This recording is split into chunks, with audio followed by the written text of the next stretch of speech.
as with our prototypes. Within a few years of those triumphal claims, America dissolved into civil war, with one side defending the evil of slavery, the injustice of class over class, and the other side the greater evil of empire, the injustice of nation over nation. Still, even a terrible civil war could be seen in parallel to Rome's story, and so as confirmation of our Roman destiny. There is indeed a certain parallelism between the march of the Roman Empire from Italy, around the Mediterranean and out to what they called the earth, and our own advance from continental through hemispheric and on to global American empire.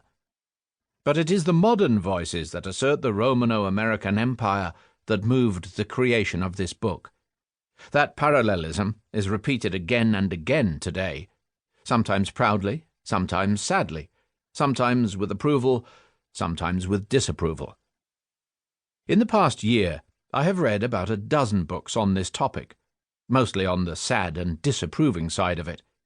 Here is but one example from Chalmers Johnson's 2004 book, The Sorrows of Empire.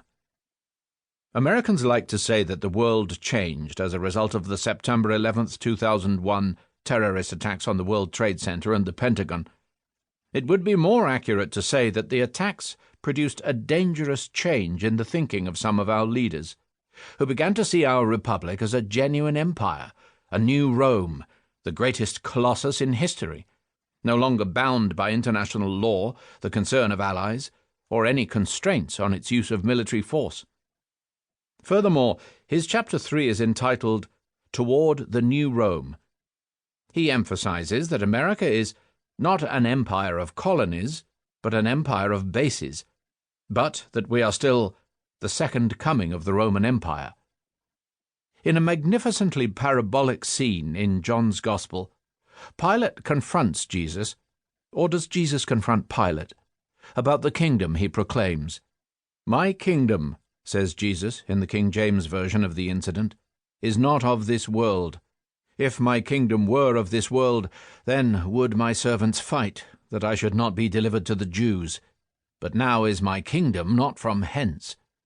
Chapter 18, verse 36. I take 5 foundational points from that brief interchange. First, Jesus opposes the kingdom of God to the kingdoms of this world.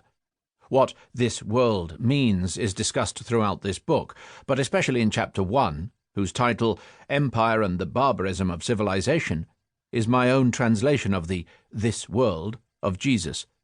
Second, Jesus is condemned to death by Roman Pilate, in Roman Judea, in the eastern reaches of the Roman Empire. But he never mentions Rome as such, and he never addresses Pilate by name. Third, had Jesus stopped after saying that my kingdom is not of this world, as we so often do in quoting him, that of would be utterly ambiguous.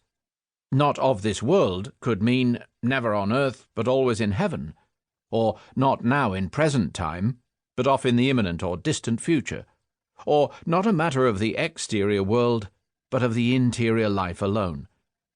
Jesus spoils all of these possible misinterpretations by continuing with this: "If my kingdom were of this world, then would my servants fight, that I should not be delivered up to execution. Your soldiers hold me, Pilate, but my companions will not attack you even to save me from death. Your Roman Empire, Pilate, is based on the injustice of violence, but my divine kingdom is based on the justice of non-violence."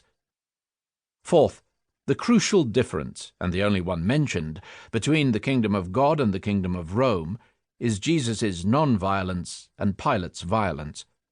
The violence of Roman imperialism, however, was but one incarnation at that first-century time and in that Mediterranean place of this world, that is, of the violent normalcy of civilization itself. Refer to my first point. Fifth, the most important interpreter of Jesus in the entire New Testament is Pilate. He clearly recognizes the difference between Barabbas and Jesus. Barabbas is a violent revolutionary who was in prison with the rebels who had committed murder during the insurrection. Mark chapter 15, verse 7. Pilate arrested Barabbas.